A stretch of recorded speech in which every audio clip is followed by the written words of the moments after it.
Bueno, esto no lo vamos a revisar detalladamente, pero dentro de el aborde de conocimiento, dentro de esta formación, hablaba de cómo está constituidos los ingresos públicos de las entidades. Entonces, nosotros acá generamos como un resumen de cuáles son los ingresos públicos que tiene el Estado, pero pues estos ingresos pueden variar dependiendo de la institución. Institución pública, llámese descentralizada o no descentralizada. Entonces, desde ahí ustedes, desde la aplicabilidad, pueden generar o pueden generar ese conocimiento correspondiente a si este aplica o no aplica dentro de la institución que estoy evaluando. Entonces, los ingresos corrientes son los ingresos tributarios, impuestos directos, los impuestos indirectos que tenemos, las tasas, multas, sanciones que generan como Estado, recursos de capital, todo lo correspondiente a créditos, otros recursos de capital, venta de nuestros activos que tenga como institución, cancelaciones de nuestras reservas que tengamos, rendimientos financieros, correcciones monetarias, diferencias cambiarias, entre otros. ¿Cuáles son nuestros gastos? Nuestros gastos de funcionamiento son los correspondientes a los servicios de personal. Entonces, en los gastos podemos ampliar qué son las erogaciones o causaciones de obligaciones ciertas no recuperables efectuadas para adquirir los medios y recursos necesarios para realización de actividades financieras. Los gastos de funcionamiento están formados por las erogaciones necesarias para ejercer la administración. Los servicios personales corresponden a la contraprestación de los servicios que recibe el ente por relación laboral o a través de contratos como llámese sueldos, horas extras, primas, cesantías, vacaciones, entre otros. Cuando hablamos de los gastos generales, están relacionados con la adquisición de bienes y servicios para el cumplimiento de las funciones asignadas por la Constitución y nuestra ley colombiana.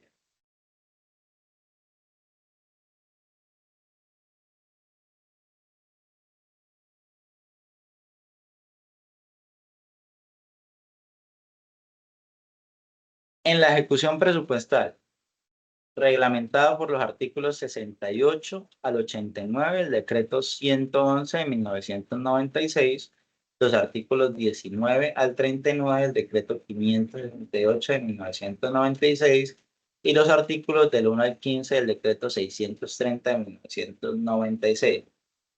Entonces, en su primera fase, expedición del certificado de disponibilidad presupuestal. Entonces, ustedes que han trabajado dentro de su aprendizaje y de su practice en instituciones públicas, ustedes habrán escuchado algo que se llama certificado de disponibilidad presupuestal.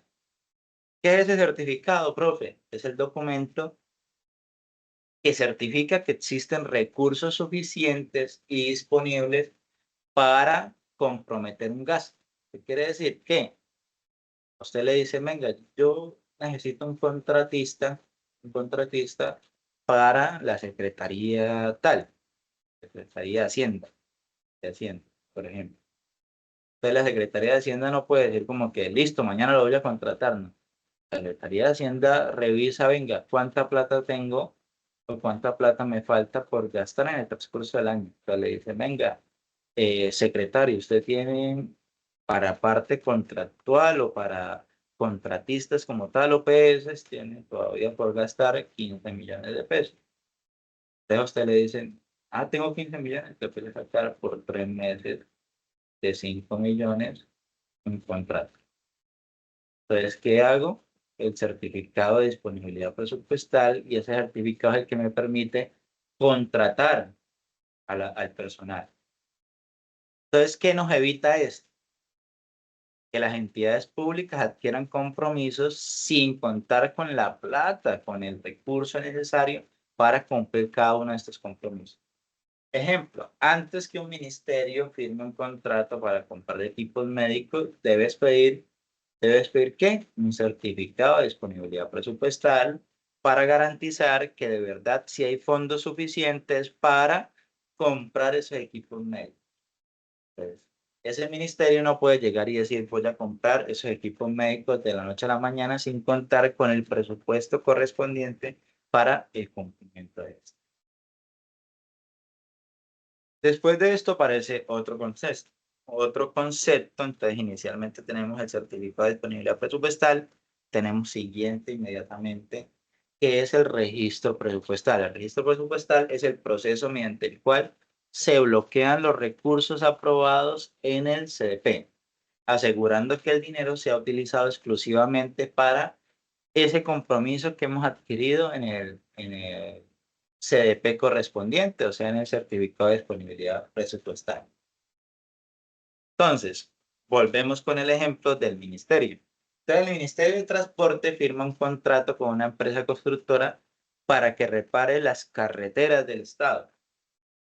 Entonces, en ese registro presupuestal se bloquean los fondos necesarios, los 50.000 millones que se necesitan para que esa reparación de las carreteras se generen adecuadamente.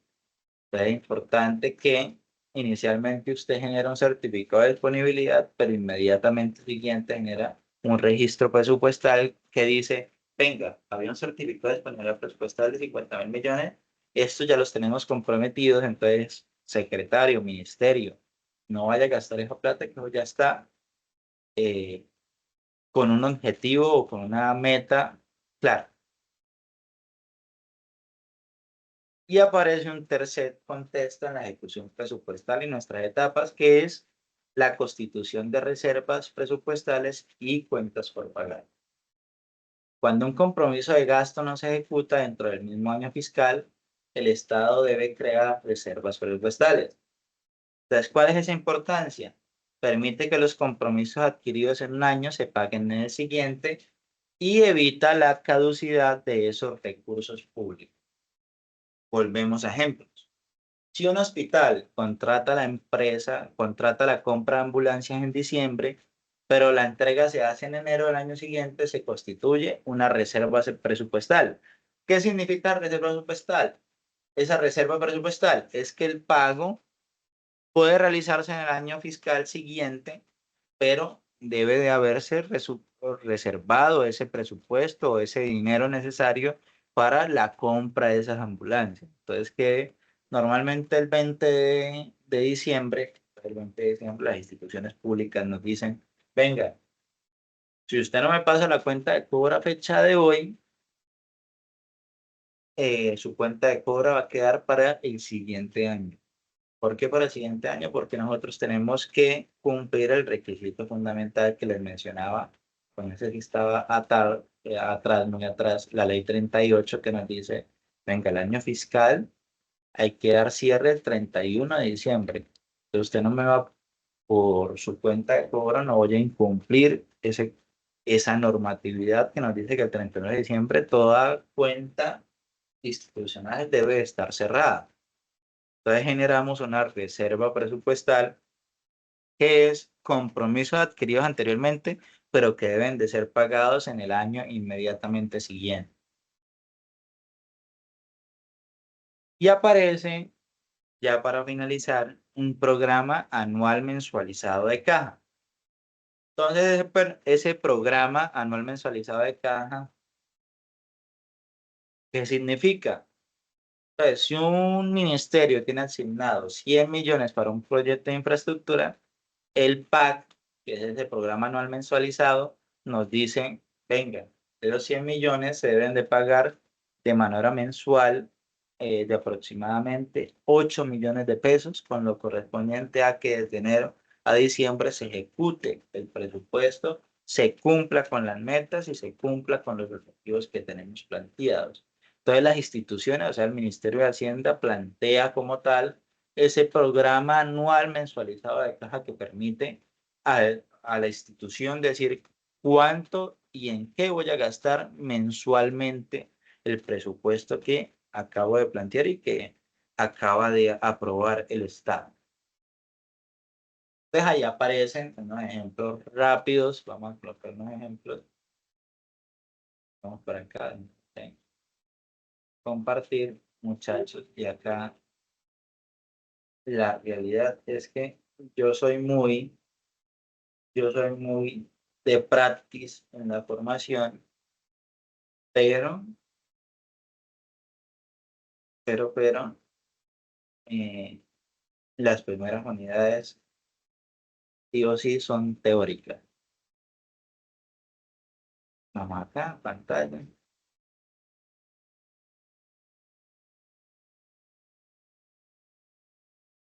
Vale, entonces eliminé. Entonces,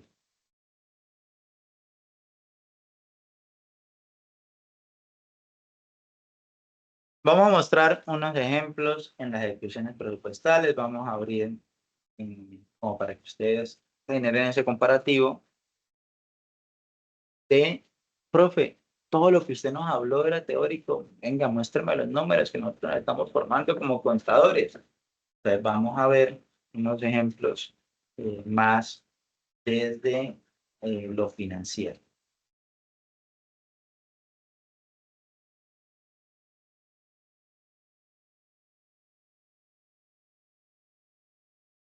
Entonces, cuando hablamos de la ejecución presupuestal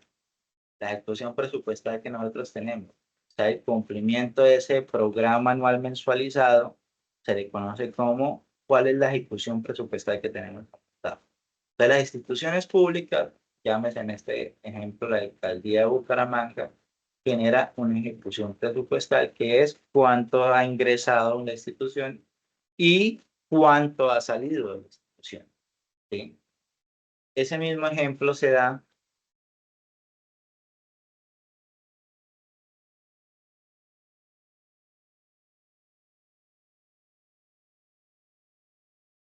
ese mismo ejemplo se da en cada uno de los convenios. Ejemplo, eh, en las instituciones públicas, voy acá a utilizar un ejemplo de la universidad.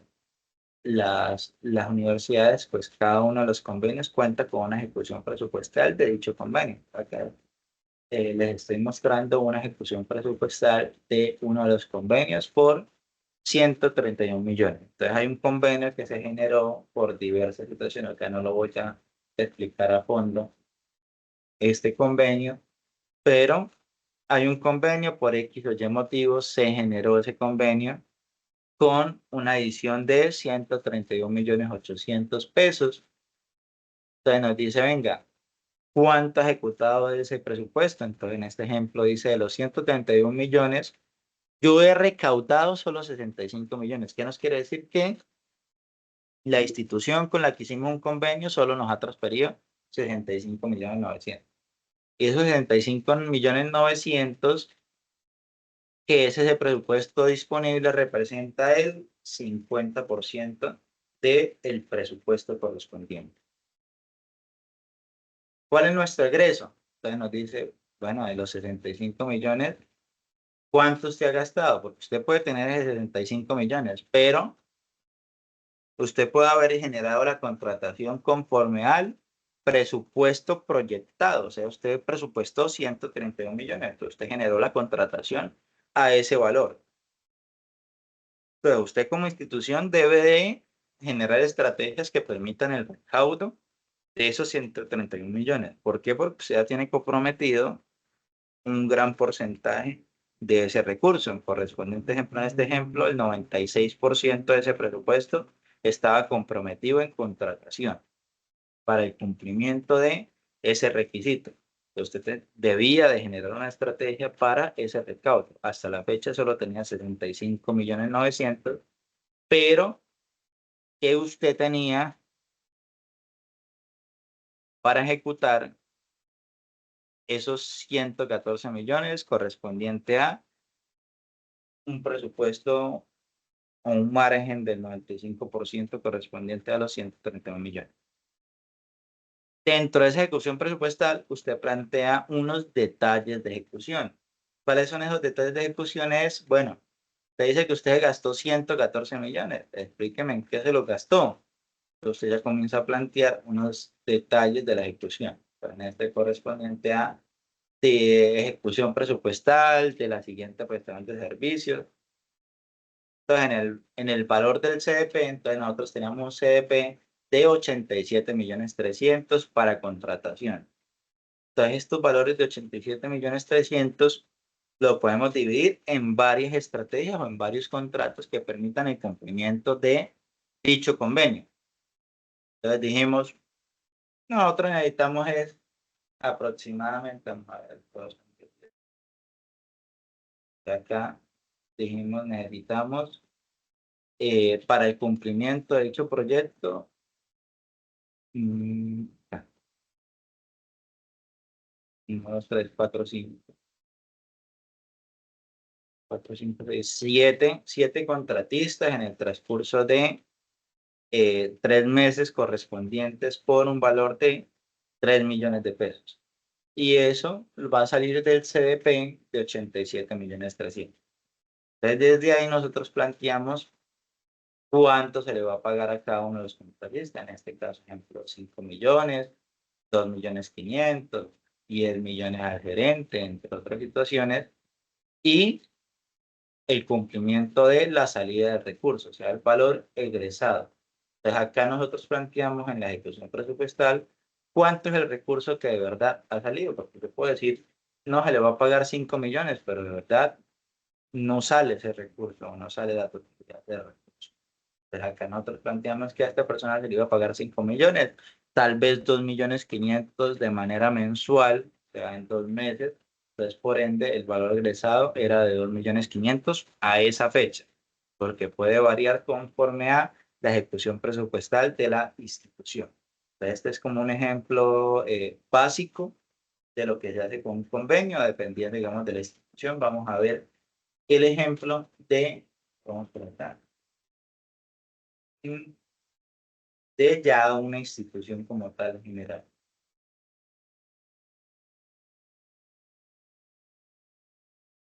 Esta ejecución presupuestal de ingresos a julio del 31 del 2025. Entonces, en esta ejecución presupuestal, ahorita eso se lo subo a la plataforma como para que ustedes revisen, lo detallen, enfoquen, porque acá, digamos, yo estoy haciendo un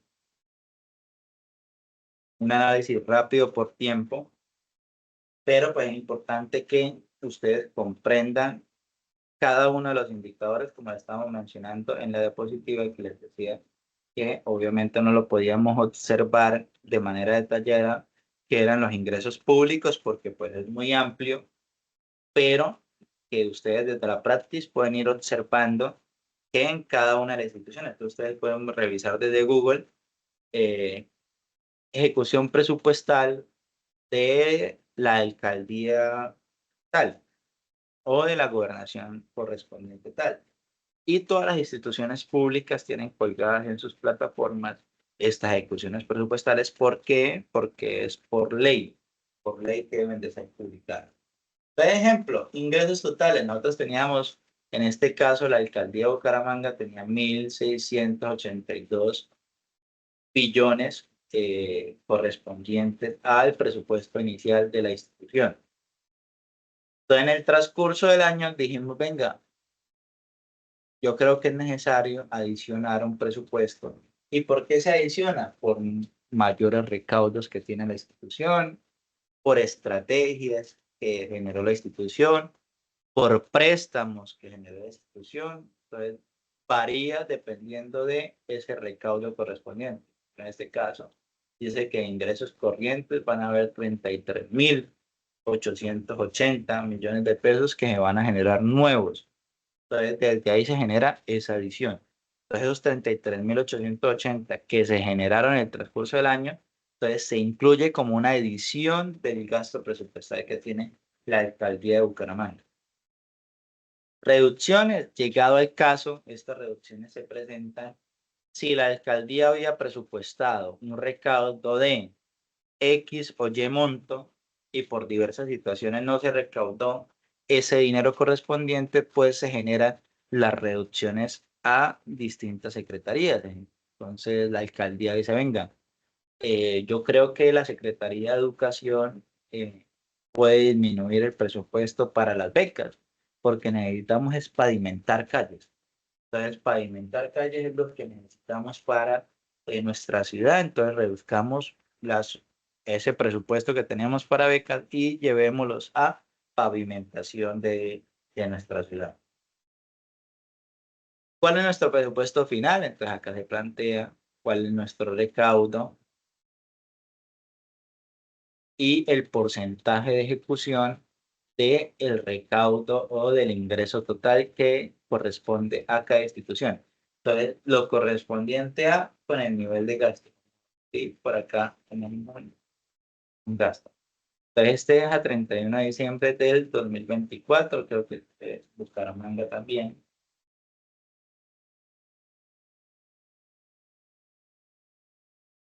Entonces, tenemos la planta personal, o sea, los que ya son de planta de la institución, o sea, de la alcaldía de Bucaramanga, las bonificaciones de esas personas de planta, acá, funcionamiento administrativo de esto, planta personal permanente que necesita la institución para el funcionamiento, las primas y los subsidios, las horas extras que tienen para esos trabajadores de planta, los funcionamientos de gastos del despacho del alcalde directamente, funcionamiento de la Secretaría de Educación, funcionamiento de la Secretaría de Salud, funcionamiento de la unidad de servicios, adquisición, o sea, la compra de bienes y servicios. O sea, en esta ejecución presupuestal, o por qué les estoy mostrando esta ejecución presupuestal, es que en esta ejecución podemos plantear o podemos mirar de primera mano lo que revisábamos en el cuadro 12 de la teoría, que es, venga, ¿cómo es que se gasta el presupuesto público? ¿En qué se gasta el presupuesto público? Entonces, en esta ejecución presupuestal de Bucaramanga, que nos está diciendo, venga, nosotros lo gastamos en educación de la siguiente forma, en funcionamiento de salud de la siguiente forma. Hemos adquirido 41.000 millones de pesos en adquisición de bienes, llámese maquinaria, llámese aparatos de radio, equipos de transporte, entre otras cosas. Adquisiciones diferentes de nuestros activos, o sea, minería, electricidad, entre otras. En esto nos estamos gastando la plata. Entonces, de esta manera nosotros hacemos público en qué nos hemos gastado, en qué hemos ejecutado el presupuesto que ustedes han revisado en nuestra ejecución de nuestros ingresos, o sea, en nuestros 277.000 millones que hemos presupuestado, lo hemos gastado de la siguiente forma.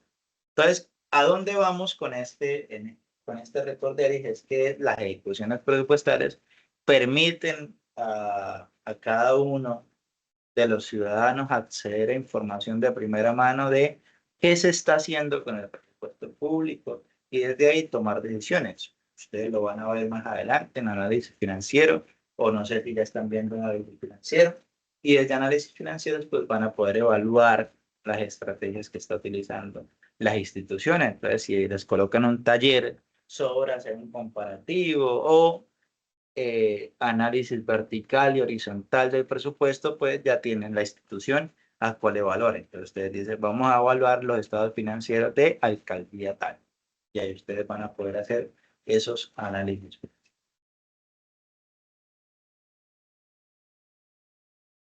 Pero, profe, ¿y cuál es ese control y seguimiento que se tiene dentro de ese presupuesto público? Entonces, la normativa sobre control y seguimiento presupuestal es el artículo 90 del decreto 111 de 1996.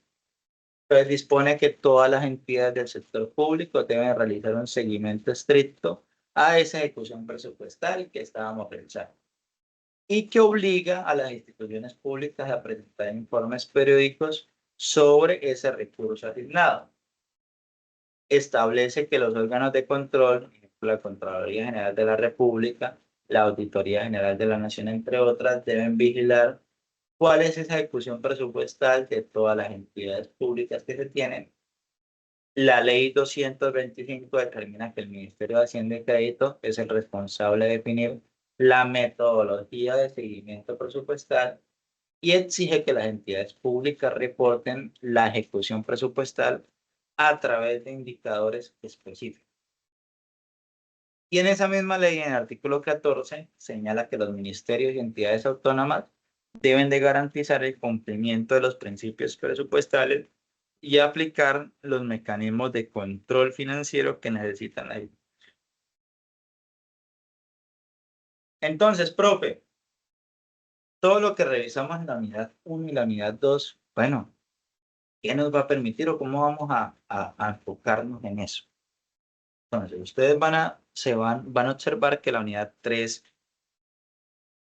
volvemos a la teoría, porque la unidad 4 ya comienza un poco la práctica del tema. Entonces, en nuestra siguiente tutoría, un taller, y ojo ahí, anótenlo muchachos, para el 60% correspondiente al portafolio es inicialmente dar lectura al documento que les voy a compartir, se los voy a compartir por el grupo y por el chat de esta reunión, con la finalidad de que en nuestra siguiente tutoría abordemos la unidad 3, Sistema Nacional de Contabilidad Pública, un poco más rápido. ¿Por qué? Porque, digamos, desde la teoría son más de 40, 50 páginas que se deben de abordar desde el Sistema Nacional de Contabilidad. Entonces, la idea es que podamos abordar algunos temas importantes, por ejemplo, la definición y clasificación de los gastos públicos. Entonces, no abordarlo específicamente, sino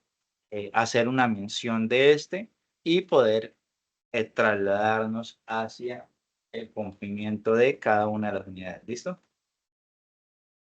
Y dar respuesta al cuestionario. Ojo, muchachos, ABCD de la unidad 1 y 2 son, si no estoy mal, vamos a revisarlo por acá.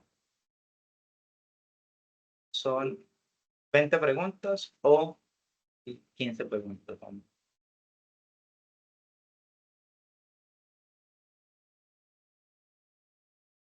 Ahora sí, están en la respuesta. Son 20 preguntas donde vamos a hacer una retroalimentación de lo que hemos aprendido o lo que hemos logrado comprender dentro de la unidad 1 y 2. ¿Listo? Ese va a ser el trabajito, ahí se pueden apoyar entre compañeros para que resuelvan, para que me saquen 5. Automáticamente les va a decir si la respuesta fue correcta o fue errónea en cada una de las preguntas. ¿Está claro, muchachos? Sí, profe. Ya, tutor, simplemente sería leer y realizar el cuestionario. Ese es el ejercicio como tal, ¿no? Exactamente. Entonces les voy a agregar es que creo que es que no está funcionando para agregarles el documento, entonces me toca sí o sí, muchachos, aquí la recomendación, siempre les voy a agregar links. Estén muy pendientes en los grupos Tutor, pero porque quiere puede compartirlo por medio de WhatsApp. Usted no está en el grupo, sí, no. sí, yo estoy en el grupo. Ya les compartí igual por el chat por este medio, pero se los voy a compartir en el grupo ahorita termina la clase para que ustedes puedan desde ahí ingresar el formulario, ¿vale? Muchachos, ¿hasta cuándo va a estar activo? Ya les comentaba, va a estar activo hasta el día 10 de octubre. Profe, no alcancé a presentarlo, ya les he mencionado ese tema, ustedes ya están más que claro que hasta el día recibo la respuesta del cuestionario, dedíquenle un tiempito, saquen buena nota. ¿Por qué? Porque ya después de la unidad 4, que viene siendo ya la práctica, vamos a hacer ya la parte matemática, que es lo que necesitamos llegar, pero pues hay que abordar sí o sí estas unidades. ¿Listo? ¿Listo, profe? Listo. No siendo más, muchachos, muchas gracias por acompañarme.